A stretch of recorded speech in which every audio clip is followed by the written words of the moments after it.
প্রিয় দর্শক, আজকের ভিডিওতে আপনারা জানবেন কেন এক বুড়ি রাসূলুল্লাহ সাল্লাল্লাহু আলাইহি ওয়াসাল্লামের ভয়ে মক্কা থেকে মদিনায় পালিয়ে যাচ্ছেন। একদিন মদিনার একটি ছোট্ট গ্রামে এক বৃদ্ধা মহিলা তার বাড়ির দরজার সামনে চুপচাপ বসেছিলেন। তার সামনে কিছু জিনিসপত্র রাখা ছিল, যেন তিনি কোথাও যাওয়ার জন্য প্রস্তুতি নিচ্ছেন। তার চেহারায় চিন্তার রেখা স্পষ্ট দেখা যাচ্ছিল এবং চোখে এক অদ্ভুত অস্থিরতা বিরাজ করছিল। তিনি বারবার এই দিক ওই দিক তাকাচ্ছিলেন, যেন তিনি কোনো ভয় থেকে পালাতে চাইছেন। পরবর্তীতে তিনি ধীরে ধীরে উঠে জিনিসপত্র নিলেন এবং হাঁটতে শুরু করলেন। টলমল করছিল এবং কিছু দূর যাওয়ার পর ক্লান্ত হয়ে বসে পড়লেন। হাঁপাতে হাঁপাতে বললেন, জানি না যদি কখনো সেই লোকটির সঙ্গে দেখা হয় এবং সে কিছু বলে, তাহলে কি আমার মনও বদলে যাবে। তার মনে একটি নাম প্রতিধ্বনিত হচ্ছিল, মুহাম্মাদুর রাসূলুল্লাহ সাল্লাল্লাহু আলাইহি সাল্লাম। হ্যাঁ, সেই নাম যা শুনে আত্মা পর্যন্ত কেঁপে ওঠে, যার কথা সরাসরি হৃদয়ে প্রবেশ করে এবং একবার শুনলে তা ভুলে যাওয়া কঠিন হয়ে যায়। বৃদ্ধ মহিলার চোখে ভয় ছিল। তিনি ভাবলেন, আমি এখন এই শহরে থাকতে পারবো না, তাই যত তাড়াতাড়ি সম্ভব এখান থেকে চলে গেলেন। তার হৃদয়ের অস্থিরতা তখনও থামেনি। তিনি হযরত মুহাম্মদ সাল্লাল্লাহু আলাইহি ওয়াসাল্লামের সাথে কখনো দেখা করেননি, কিন্তু নামেরই প্রভাব তার আত্মায় আলোড়ন সৃষ্টি করছিল। নাম যদি পাওয়া যায় তাহলে জীবন বদলে দেয়, আর যা তা না পেলেও তবু হৃদয়কে গভীরে স্পর্শ করে। সেই সময় রাসূলুল্লাহ সাল্লাল্লাহু আলাইহি ওয়াসাল্লাম রাস্তা দিয়ে কোথাও যাচ্ছিলেন। সেই বৃদ্ধা মহিলাকে দেখে থেমে গেলেন। তিনি বুঝতে পারলেন মহিলা কোথায় যাওয়ার প্রস্তুতি নিচ্ছেন, কিন্তু তাকে খুব দুর্বল লাগছে এবং তার জিনিসপত্র ভারী মনে হচ্ছিল। অতঃপর নবী করিম সাল্লাল্লাহু আলাইহি ওয়াসাল্লাম নরম ও ভালোবাসা ভরা কণ্ঠে বললেন, আম্মা জান, আপনি কোথায় যাচ্ছেন? নবীর কথা শুনে বৃদ্ধা মহিলা চমকে উঠলেন।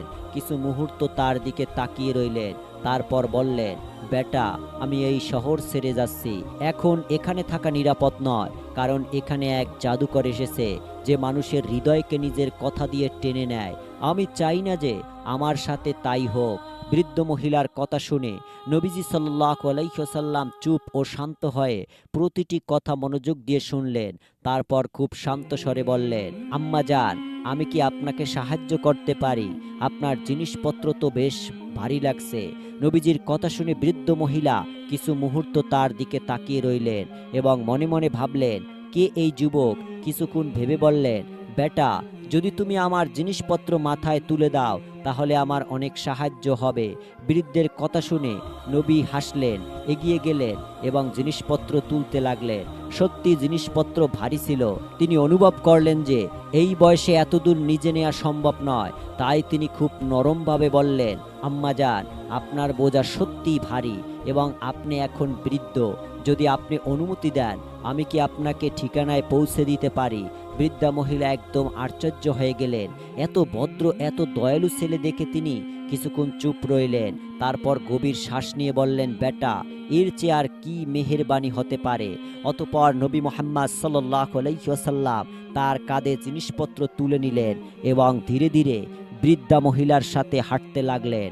বৃদ্ধা মহিলা ক্লান্ত ছিলেন। হাঁটতে হাঁটতে তিনি নবীর দিকে তাকিয়ে বললেন, বেটা, আমি তোমাকে একটা কথা বলি, তুমি যদি বুদ্ধিমান হও তাহলে এই শহর ছেড়ে দাও।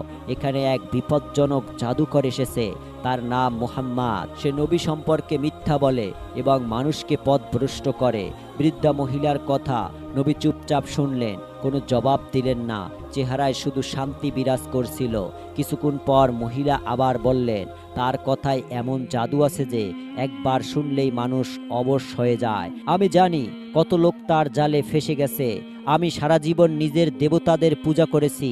আমি চাই না এই বয়সে আমার ঈমান টলমল করুক। আমার পূর্বপুরুষরা যেমন জীবন কাটিয়েছেন আমি তেমনই ভাবে বাঁচতে চাই। তাই মুহাম্মদ সাল্লাল্লাহু আলাইহি সাল্লামের কথায় পথভ্রষ্ট হতে চাই না। আমি তোমাকে বোঝাচ্ছি, এটা থেকে দূরে থাকো। বৃদ্ধা মহিলা শুধুমাত্র একটি কথাই বোঝাতে চাইছিলেন, কিন্তু যুবক কিছুই বললেন না।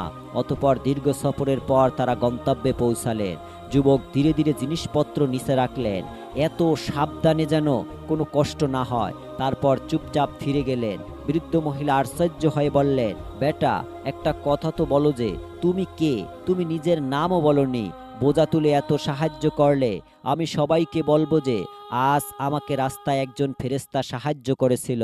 যুবক হালকা হাসলেন, বললেন, আমার নাম জেনে কি হবে, আপনার কাজ হয়ে গেছে, এটাই যথেষ্ট।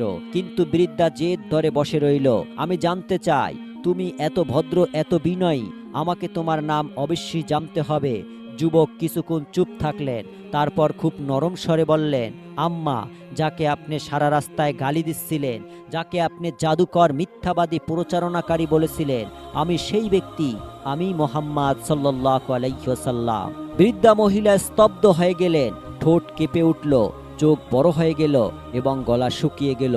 বললেন, তুমি মুহাম্মদ সাল্লাল্লাহু আলাইহি ওয়াসাল্লাম? রাসূল সাল্লাল্লাহু আলাইহি ওয়াসাল্লাম মুস্কি হেসে নীরবে মাথা নত করলেন এবং বললেন, হ্যাঁ মা, আমি মুহাম্মদ। বৃদ্ধা মহিলা থমকে গেলেন। মনে পড়ল কিভাবে তিনি নবীকে অপমান করেছিলেন। মানুষটি কোনো অভিযোগ না করে শুধু বোঝা বহন করে গেলেন। প্রতিটি কথা চুপচাপ শুনলেন। বৃদ্ধার চোখ থেকে অশ্রু ঝরে পড়ল। কাঁদতে কাঁদতে রাসূলুল্লাহ সাল্লাল্লাহু আলাইহি ওয়াসাল্লামের কাছে ঝুঁকে পড়লেন। দুই হাত তার পায়ের উপর রেখে বললেন, আমি সারা রাস্তায় তোমাকে গালি দিয়েছি, অপমান করেছি, তুমি একবারও কিছু বলনি, উল্টো সাহায্য করেছো। আমার বোঝা উচিত ছিল না যে একজন সত্যিকারের মহান মানুষ এমনই হয়? রাসূলুল্লাহ সাল্লাল্লাহু আলাইহি ওয়াসাল্লাম অত্যন্ত নম্রভাবে বললেন, আপনি যা বলছেন জানতেন না যে যদি ধৈর্য ধরে বোঝানো হয় একদিন সব সত্যকে চিনতে পারবেন। বৃদ্ধা মহিলার কান্না থামছিল না।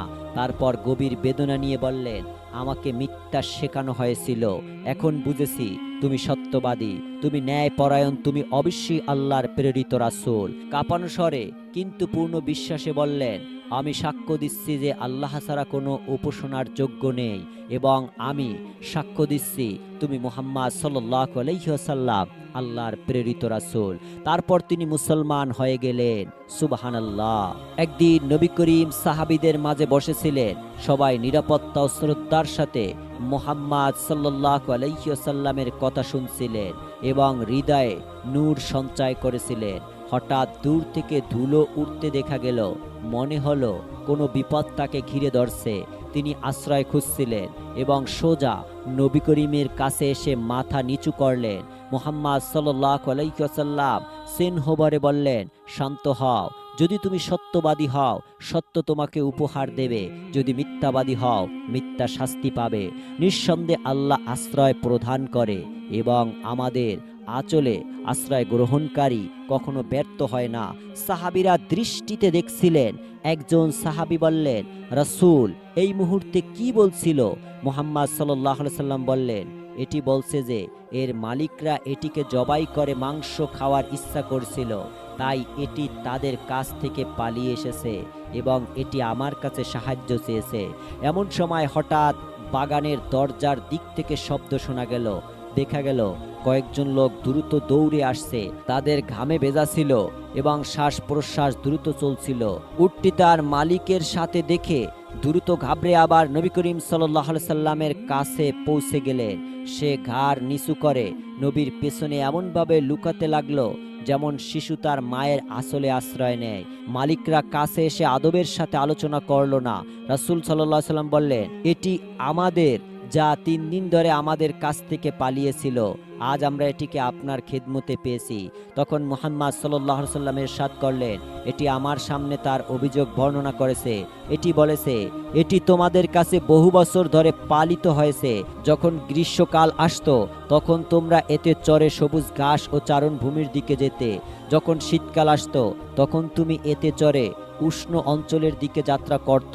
কিন্তু এখন যখন এটি পার্থক্য ও দুর্বলতার অবস্থায় পৌঁছেছে তখন তোমরা এর মাংস খাওয়ার পরিকল্পনা করছো। এটি শুনে তারা সবাই লজ্জিত হলেন এবং ক্ষমা চাইতে লাগলো। খোদার কসম, রাসূল সাল্লাল্লাহু আলাইহি সাল্লাম ঠিক যেমনটি বর্ণনা করেছে। নবী করিম সাল্লাল্লাহু আলাইহি সাল্লাম অত্যন্ত নরম সুরে বললেন, একজন ভালো খেদমতের ঘরে তার মালিকের পক্ষ থেকে কি এটাই প্রতিদান? তখন এটির মালিকরা লজ্জায় মাথা নিচু করে আজ করতে লাগলো।